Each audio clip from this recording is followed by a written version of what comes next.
Hello guys, happy new year সবাইকে আমাদের তরফ থেকে। সবাই খুব ভালো করে কাটাও এই নতুন বছর, হাসি মজা আনন্দে থাকো, সুস্থ থাকো। কালকে 31 ডিসেম্বরে আমাদের পাড়ায় ছিল পিকনিক। সেখানে আমি আমার দিদি চলে গিয়েছিলাম, সাথে রূপসা আর কাকিমা তো ছিলই। আমার মা যেহেতু মামা বাড়িতে করছে পিকনিক, তো মা নেই, আর বাবা হচ্ছে আমার বাবার বন্ধুদের সাথে পিকনিক ছিল। তো তাই আমরা পাড়ায় চলে গিয়েছিলাম। দেখো এখানে সবাই আমরা গল্প করছিলাম, আর কেউ কেউ যারা বয়স্ক ছিলেন তারা খেতে বসে গেছিলেন তাড়াতাড়ি করেই। আর এখানে তো আমরা জানোই গল্প।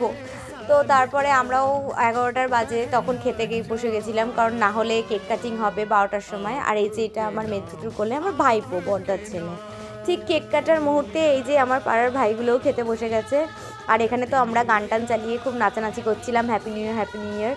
কারণ এরপরেই ছিল কেক কাটা, আর আমরা সবার জন্য ওয়েট করছিলাম। আর 12টাও ঠিক তখন বাজেনি। নেক্সট পার্টে আসছে কেক কাটার ভিডিওটা, কি হলো তোমরা দেখতে হলে অবশ্যই সাবস্ক্রাইব করবে, আর লাইক কমেন্ট শেয়ার তো অবশ্যই করবে। কেমন, টাটা।